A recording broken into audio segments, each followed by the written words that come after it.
सबको जय यीशु की। जय यीशु की। प्रभु क्रिस्त में प्यारे भाइयों बहनों, आइए हम सभी प्रभु की आराधना करें, प्रभु का वचन सुने, प्रभु के स्पर्श का अनुभव करें। प्रतिदिन प्रभु के सानिध्य में, प्रभु की स्तुति आराधना में समय बिताना हम सबों के लिए फ़ायदेमंद है। हम सबों को बहुतायत की आशीष प्राप्त होती है और प्रभु हमें अपने छत्र छाया में सुरक्षित रखता है। मैं आप सबों का हार्दिक स्वागत करता हूं। यीशु बुलारा यूट्यूब चैनल के माध्यम से इस प्रार्थना में शामिल होने के लिए मैं आप सबों का स्वागत करता हूं। आइए हम सभी आराधना के गीत गाएं।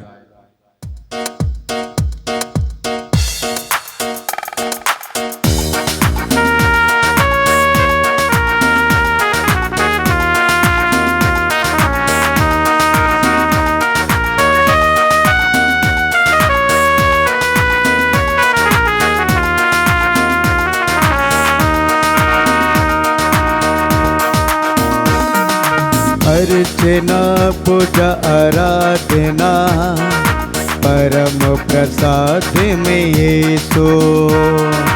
अर्चना पूजा आराधना परम प्रसाद में यीशु। अर्चना पूजा आराधना परम प्रसाद में यीशु।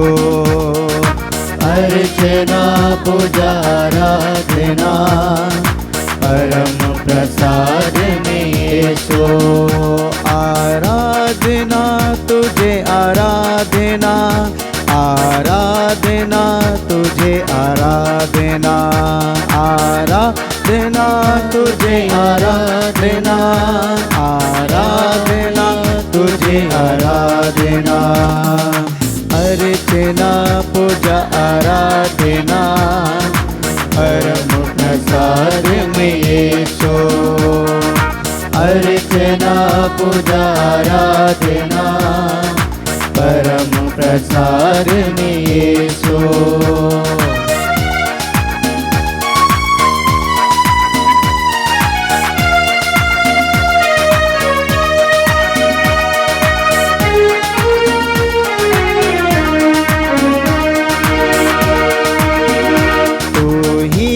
प्रभु भोजन मेरा, तू ही है प्रभु जीवन मेरा।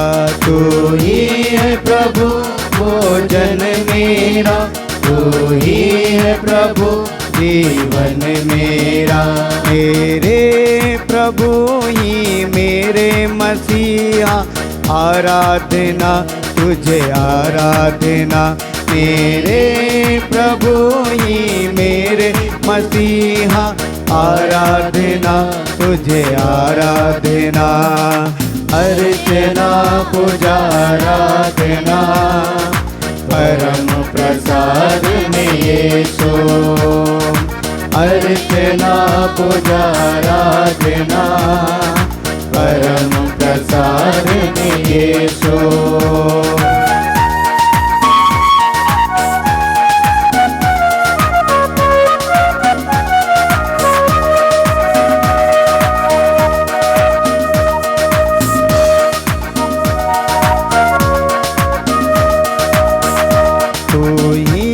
प्रभु ज्योति मेरी, तू ही है प्रभु शक्ति मेरी। तू ही है प्रभु ज्योति मेरी, तू ही है प्रभु शक्ति मेरी। मेरे प्रभु ही मेरे मसीहा, आराधना तुझे आराधना। मेरे प्रभु ही मेरे मसीहा, आराधना तुझे आराधना। अर्चना पूजा आराधना परम प्रसाद में यीशु। अर्चना पूजा आराधना परम प्रसाद में यीशु।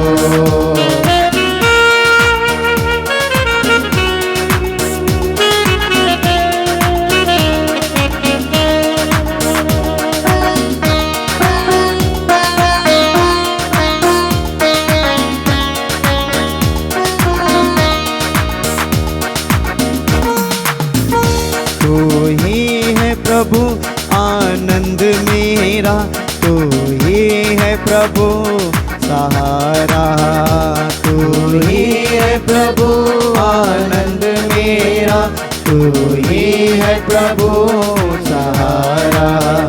मेरे प्रभु मेरे मसीहा, आराधना तुझे आराधना, मेरे प्रभु मेरे मसीहा, आराधना तुझे आराधना, अर्चना पूजा आराधना, परम प्रसाद में यीशु, अर्चना पूजा आराधना, परम प्रसाद में यीशु, आराधना तुझे आराधना, आराधना तुझे आराधना, आराधना तुझे आराधना, आराधना तुझे आराधना, अर्चना पूजा आराधना, परम प्रसाद में यीशु, अर्चना पूजा आराधना, परम प्रसाद में यीशु, अर्चना पूजा आराधना, परम प्रसाद में यीशु। गाइए अर्चना पूजा आराधना, परम प्रसाद में यीशु, अर्चना पूजा आराधना, परम प्रसाद में Yeshu. Hallelujah hallelujah hallelujah hallelujah hallelujah hallelujah hallelujah hallelujah hallelujah hallelujah hallelujah hallelujah hallelujah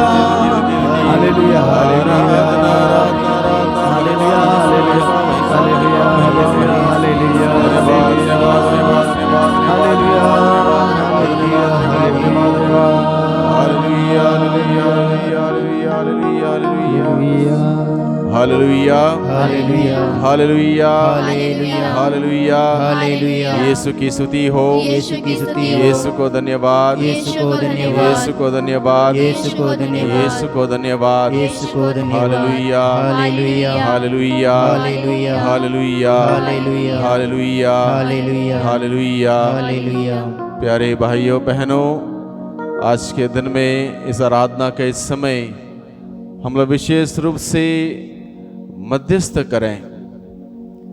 मध्यस्थ प्रार्थना करना एक बहुत बड़ा कार्य है, बहुत बड़ी जिम्मेदारी है, बहुत बड़ा योगदान है। जब हम दूसरों के लिए प्रार्थना करते हैं, दूसरों के दुख दर्द में उनका साथ देते हुए उनके लिए विनती प्रार्थना करते हैं, प्रभु ना केवल जिनके लिए हम प्रार्थना करते हैं उनको प्रभु आशीष देता है, बल्कि हम सबों को भी प्रभु आशीष देता है। इसलिए आज के दिन में हम लोग मध्यस्थ प्रार्थना के एक छोटा सा उदाहरण बाइबल में से हम पढ़ेंगे, उसके बाद उस पर मनन चिंतन करें। उसके बाद इस कृपा के लिए, मध्यस्थ प्रार्थना करने की कृपा के लिए हम प्रभु से प्रार्थना करेंगे। Hallelujah hallelujah hallelujah hallelujah hallelujah. Hallelujah.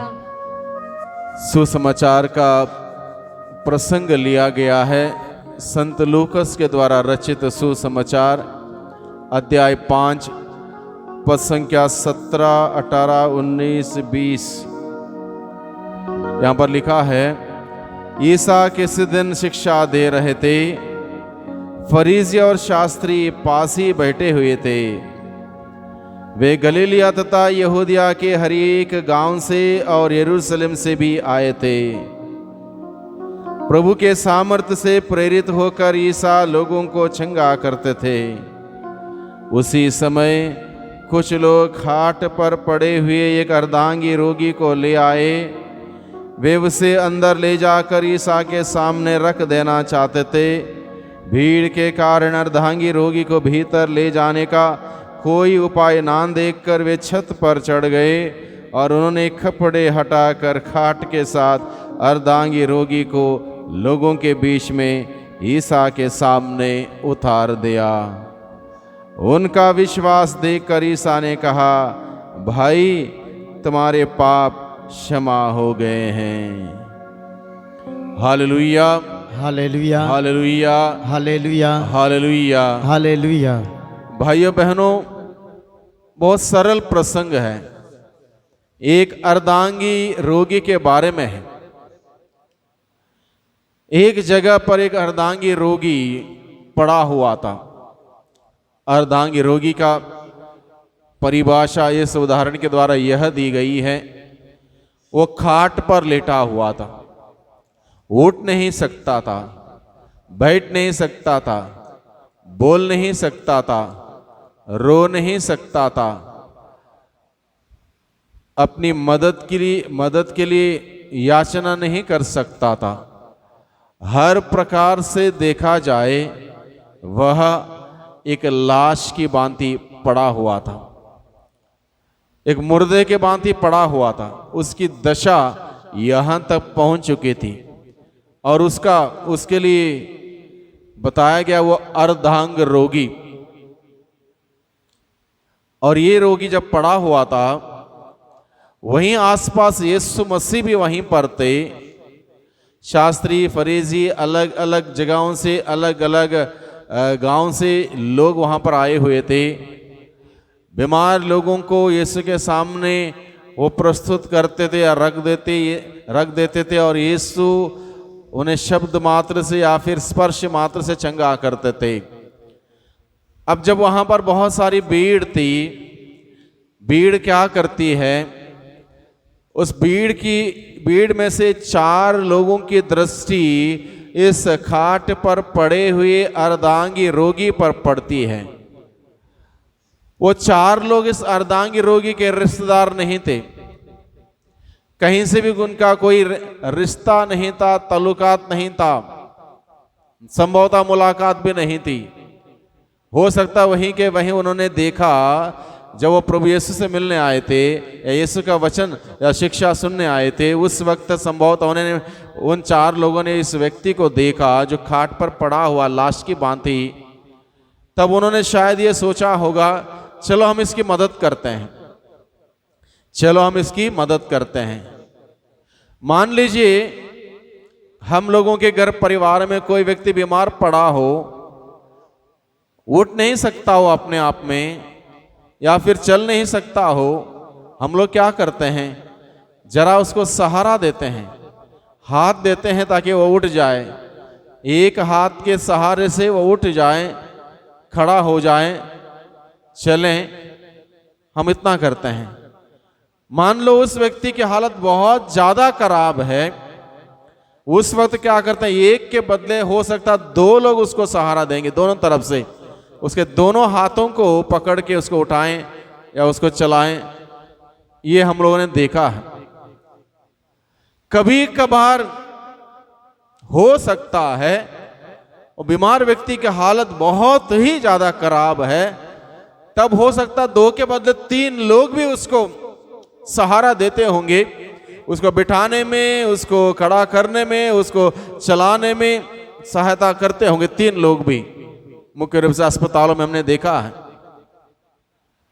4 लोग एक व्यक्ति को कब उठाते हैं, जब व्यक्ति का सारा काम खत्म हो जाता है, जब वो मर जाता है, तब 4 पाई सहित 4 लोग 4 कोने में उसको उठाते हैं। इस उदाहरण के द्वारा हम समझ सकते हैं यह अर्धांगी रोगी की बीमारी मामूली नहीं थी, थोड़ा सा बीमार नहीं था ये, जिसको 1 व्यक्ति या 2 व्यक्ति या 3 व्यक्ति सहारा देके उठाएं चलाएं, नहीं, बहुत ही भयानक इसकी बीमारी थी, बहुत ज्यादा मात्रा में बीमार पड़ चुका था। अब इसकी बस की बात नहीं थी 1 2 3 लोगों के सहारे से वो चल पड़े, इतनी हालत इसकी खराब थी। वह क्या करता है, बिस्तर पर ही, अपना बेड पर ही लेटा रहता है, लेटा रहता है। 4 लोग आते हैं, उन्होंने देखा होगा इसकी हालत कितनी खराब है, समझ गए,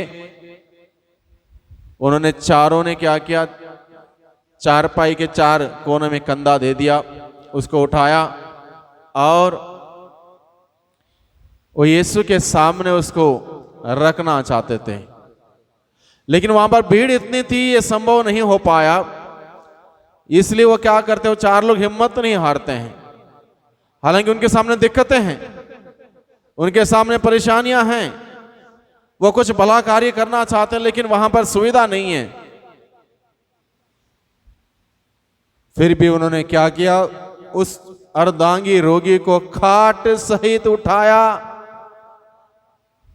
वो छत पर उसको लेके गए। कितना मेहनत की होगी उन्होंने। उस अर्धांगी रोगी का खाट सहित छत पर लेके गए, छत खोल दी और जहां ईसा खड़े थे, छत खोलते उस अर्धांगी रोगी को खाट सहित ईसा लोगों के सामने, ईसा के सामने उसको उतार दिया। जैसे ही छत से उसको नीचे उतार दिया जहां ईसा खड़े थे, प्रभु यीशु ने क्या किया, उसको ध्यान पूर्वक देखा। उसको ध्यान पूर्वक देखने के बाद प्रभु यीशु ने एक बात कही। क्या बात कही? भाई तुम्हारे पाप क्षमा हो गए हैं। भाई तुम्हारे पाप क्षमा हो गए हैं। इसका अर्थ क्या निकलता है? उसकी बीमारी का मूल जड़, मूल कारण क्या था? पाप था, जिसको सिर्फ और सिर्फ प्रभु मसीह देख सकते थे।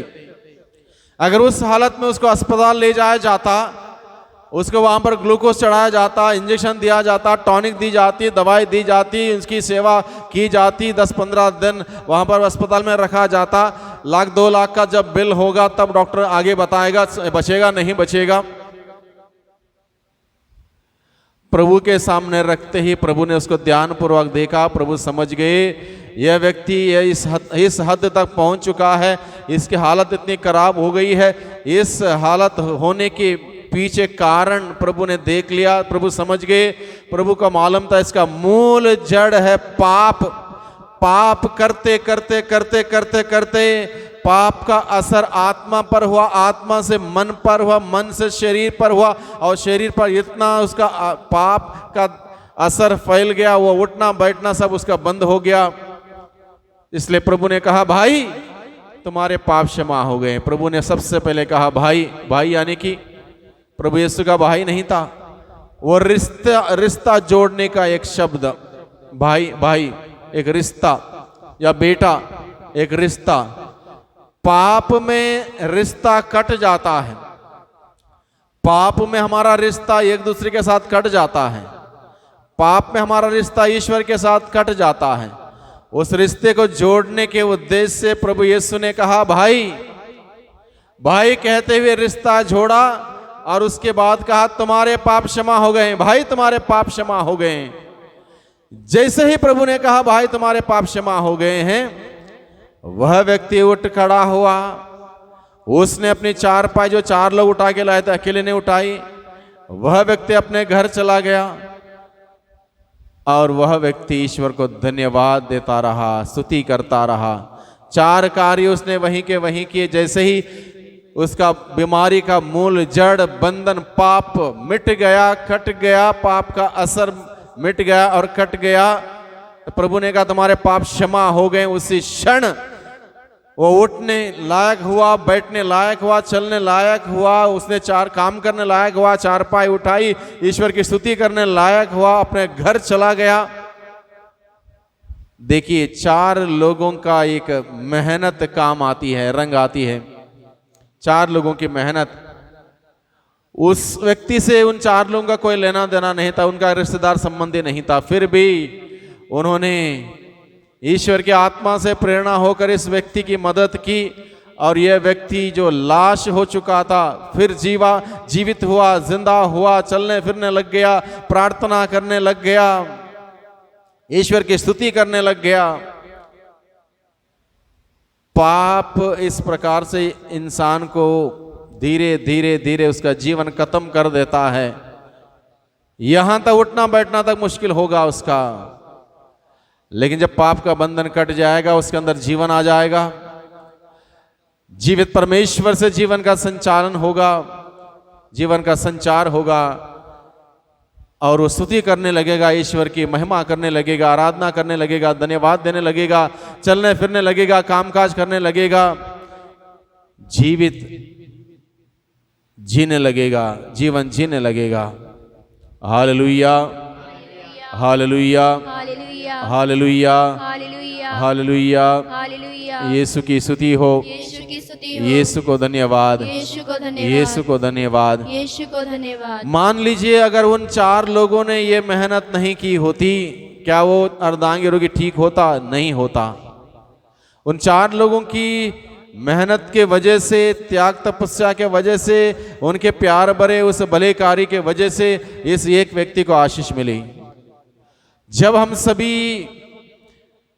दुख में, कष्ट में, परेशानियों में, बीमारी में पड़े हुए लोगों के लिए प्रभु के सामने विनती करेंगे, गिड़गिड़ाएंगे, विश्वास के द्वारा उन लोगों को प्रभु के सामने प्रस्तुत करेंगे, निश्चित रूप से उन लोगों को आशीष मिलेगी। यह है मध्यस्थ प्रार्थना का अर्थ। दूसरों के लिए प्रार्थना करना, दूसरों के लिए, वो भी उनके दर्द को, पीड़ा को, परेशानियों को, संकट को, तनाव, चिंता को महसूस करते हुए, उनका दुख को अनुभव करते हुए उनके लिए प्रार्थना करना, मध्यस्थ प्रार्थना बहुत ही आवश्यक है। आज के दिन में मध्यस्थ प्रार्थना करना, माता पिता को चाहिए कि माता पिता मध्यस्थ प्रार्थना करें अपने बच्चों के लिए, बच्चे मध्यस्थ प्रार्थना करें अपने माता पिता के लिए, पति मध्यस्थ प्रार्थना करें अपनी पत्नी के लिए, पत्नी मध्यस्थ प्रार्थना करें अपने पति के लिए, एक घर के लोग प्रार्थना करें अपने पड़ोसी के लोगों के लिए, पल्ली के लोग प्रार्थना करें अपने पल्ली के सभी लोगों के लिए, पल्ली पुरोहित या पुरोहित प्रार्थना करें अपने पल्ली वासियों के लिए। मध्यस्थ एक दूसरे के लिए जब हम करते हैं, प्रभु की आशीष उतर के आती है, जीवन आ जाता है, हम सही सलामत रहते हैं, चलने फिरने रहते हैं, प्रभु की स्तुति आराधना महिमा करने वाले बन जाते हैं। Hallelujah, hallelujah, hallelujah, hallelujah, hallelujah. Hallelujah. Yeshu की स्तुति हो, यीशु की स्तुति हो, यीशु को धन्यवाद, यीशु को धन्यवाद, यीशु को धन्यवाद। यीशु को धन्यवाद। इसलिए हम लोग हर दिन मध्यस्थ प्रार्थना करते हुए उन लोगों को जो स्वयं प्रार्थना नहीं करते या नहीं कर पाते, या बीमारी में है, तकलीफ में है, पीड़ा में है, संकट में है, मुसीबत में है, उन लोगों को विश्वास के माध्यम से हम प्रभु के सम्मुख प्रस्तुत करें और प्रभु से कहें, प्रभु दया कर। और प्रभु जब दया करेगा, प्रभु की दया दृष्टि पड़ेगी, जीवन आ जाएगा, सारे बंधन खुल जाएगा और हमारा जीवन आगे बढ़ेगा, उनका जीवन आगे बढ़ेगा। प्रभु के सामने हम इस भले कार्य के लिए पुरस्कार हम प्राप्त करेंगे। Hallelujah, hallelujah, hallelujah, hallelujah, hallelujah. Hallelujah. आइए हम इस वक्त विशेष रूप से प्रार्थना करें। कम से कम 1 या 2 लोगों के लिए हम इस वक्त सोचते हुए प्रार्थना करें, उनको विश्वास के साथ प्रभु के सम्मुख रखें। चाहे वो व्यक्ति कोई भी हो, आपसे आपका रिश्तेदार ना हो सकता है जिनको आप जानते हैं बीमार हैं या बिस्तर में हैं, लंबे समय से संकट में हैं या पीड़ा में हैं। याद कीजिए इस वक्त उस व्यक्ति को प्रभु के सम्मुख रखिए, मनी मन कहिए, प्रभु इस व्यक्ति को मैंने देखा है, तकलीफ में है, बिस्तर में है, लंबे समय से बीमार हैं। प्रभु इस व्यक्ति को मैं आपके सम्मुख लाता हूं या लाती हूं, आपके सम्मुख रखते हुए मैं आपसे विनती प्रार्थना करता हूं, इस पर दया कर प्रभु, दया कर। इसके जीवन में जो कष्ट है, पीड़ा है, परेशानी, दर्द, मुसीबत है, ये सब प्रभु आपके नाम से निकल जाए। प्रभु से विनती करेंगे हम इस वक्त। Hallelujah, hallelujah, hallelujah, hallelujah, hallelujah. Yeshu प्रभु इस वक्त मैं प्रार्थना करता हूँ सभी हमारे पल्ली के सभी बीमार लोगों के लिए, जितने भी लोग बीमार हैं, बिस्तर में हैं, अस्पतालों में हैं, घरों में तकलीफों में हैं, पीड़ाओं में, संकट में, आर्थिक तंगी में हैं। प्यारे प्रभु जी के व्यक्ति को आपके सम्मुख रखते हुए आपसे विनती प्रार्थना करता हूँ, दया कर प्रभु, दया कर, दया कर, दया कर, दया करने वाले मेरे ईश्वर, मेरे उद्धार करता, मेरे स्वामी, दया कर, आपकी दया की दृष्टि मिल जाएगी, सबके सब सही सलामत होंगे, ठीक होंगे। प्यारे प्रभु जी दया कर, स्पर्श कर दे, अपने वचन के द्वारा, अपने पावन उपस्थिति के द्वारा स्पर्श कर दे। यीशु मसीह के नाम से सारे बीमारी का बंधन खुल जाए, सारे बंधन खुल जाए, अंधकार की शक्तियां निकल जाए, यीशु प्रभु के नाम से आशीष आ जाए। Hallelujah, hallelujah, hallelujah, hallelujah, hallelujah, hallelujah, hallelujah, hallelujah, hallelujah, hallelujah, hallelujah, hallelujah.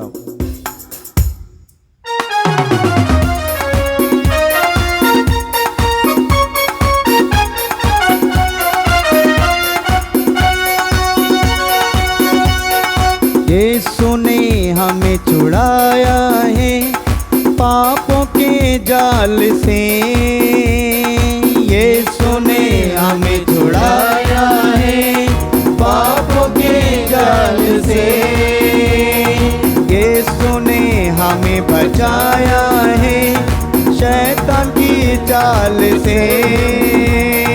Yeshu ने हमें छुड़ाया है शैतान की चाल से। तो गाओ हालेलुया, तो गाओ हालेलुया, तो गाओ हालेलुया, तो गाओ हालेलुया, तो गाओ हालेलुया, तो गाओ हालेलुया, तो गाओ हालेलुया, तो गाओ हालेलुया।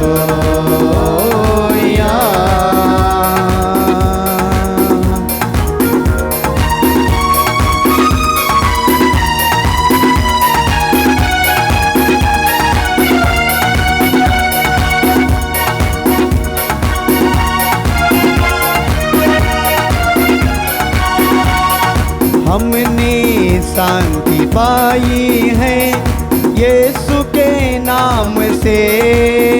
गए हमने शांति पाई है यीशु के नाम से।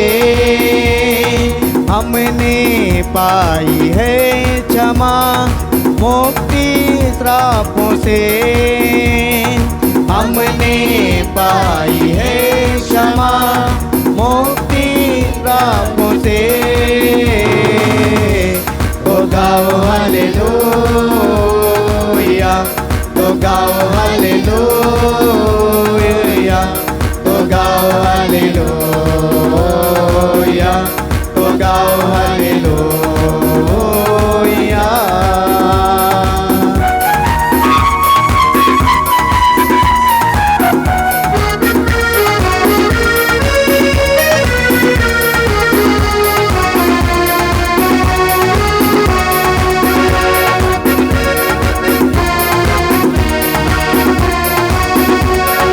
अब हम ना डरेंगे यीशु जो साथ है। अब हम ना डरेंगे यीशु जो साथ है। शैतान से हम लड़ेंगे यीशु के नाम से। शैतान से हम लड़ेंगे यीशु के नाम से। तो गाओ हालेलुया, तो गाओ हालेलुया, तो गाओ हालेलुया, तो गाओ हालेलुया। यीशु ने हमें छुड़ाया है पापों के जाल से। यीशु ने हमें छुड़ाया है पापों के जाल से। यीशु ने हमें बचाया है शैतान की चाल से। यीशु ने हमें बचाया है शैतान की चाल से। तो गाओ हालेलुया, तो गाओ हालेलुया, तो गाओ हालेलुया, तो गाओ hallelujah. Hallelujah, hallelujah, hallelujah, hallelujah, hallelujah, hallelujah, hallelujah. Yeshu प्रभु आपने हमें बचाया, आपको धन्यवाद दिया।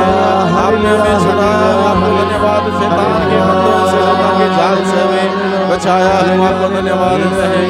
आपकी स्तुति आराधना महिमा करते, जय जयकार करते हैं। Hallelujah, hallelujah, hallelujah, hallelujah, hallelujah, hallelujah, hallelujah. Yeshu प्रभु तेरी स्तुति स्तुति स्तुति स्तुति स्तुति स्तुति हालेलुया स्तुति। हालेलुया। विशेष रूप से इस वक्त प्रार्थना करेंगे हम सभी हमारे घर परिवार के सभी सदस्यों के लिए, वे जहां कहीं भी हो उन सबों को प्रभु के हाथों में समर्पित करें। हम प्रार्थना करें हमारे सारे प्रियजनों के लिए जो अलग अलग जगहों पर हो सकते हैं। अगर उनमें से कोई बीमार हो, शारीरिक रूप से, मानसिक रूप से, आध्यात्मिक रूप से, प्रभु के सम्मुख प्रस्तुत करें। हम प्रार्थना करें हमारे गांव में, हम हमारे आस पड़ोस में अगर कोई बीमार हैं, अस्पताल में हैं, बिस्तर में हैं, उनको हम प्रभु के सम्मुख प्रस्तुत करें। हमारे पल्ली में अगर कोई बीमार हैं, परेशान हैं, दर्द में, पीड़ा में हैं, प्रभु के सामने प्रस्तुत करें विश्वास के साथ। जिस प्रकार से उस अर्धांगी रोगी को 4 लोगों ने उठाकर प्रभु के सामने रखा और प्रभु ने उसको ठीक किया, उसी अंदाज से हम उन सभी लोगों को प्रभु के सम्मुख रखें। प्रभु यीशु मसीह इस परम पावन संस्कार के माध्यम से यहाँ पर विराजमान है, उपस्थित है, अपनी पूरी शक्ति और सामर्थ्य के साथ प्रभु के सम्मुख रखें। प्रभु पर विश्वास करते हुए, श्रद्धा भक्ति रखते हुए, भरोसा करते हुए, क्योंकि प्रभु किसी को भी खाली हाथ वापस नहीं भेजता। जो विश्वास के साथ आता है, जो प्रभु के द्वार में आता है, वो सुख पाता। प्रभु उनके दुख को दूर करते हुए सुख प्रदान करेगा। इसलिए हम उन सभी लोगों के लिए प्रार्थना करें। विशेष रूप से हम पवित्र आत्मा की सहायता मांगें, पवित्र आत्मा की अगुवाई मांगें, ताकि आत्मा हम सबों को बल प्रदान करें, ताकि हम निरंतर मध्यस्थ प्रार्थना करने वाले व्यक्ति बने, एक दूसरे के लिए प्रार्थना करते हुए प्रभु की सेवा में, लोगों की सेवा में हम लगे रहें, और इस प्रकार हमारा जीवन के द्वारा दूसरों का लाभदायक जीवन हो हमारा। हम पवित्र आत्मा से प्रार्थना करें, वो पवित्र आत्मा हमारी अगुवाई करें, मार्गदर्शन करें, संचालन करें। आइए हम सभी इस वक्त घुटने टेकें, प्रभु की आशीष ग्रहण करें।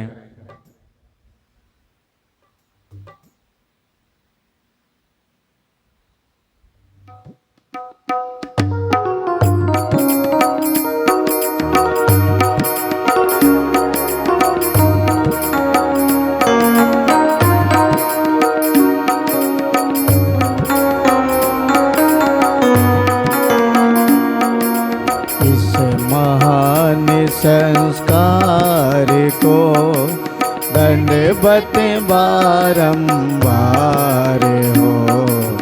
इस महान संस्कार को बीती विधि का उतार हो, नव रीति का विस्तार हो। देख न पाती आँख जिसे दर्शाता विश्वास उसे, इस महान संस्कार को पिता और पुत्र ईश्वर को महिमा गाने निरंतर हो। उन्हीं से प्रस्तुत आत्मा को सम्मान स्तुति सदा हो। इस महान संस्कार को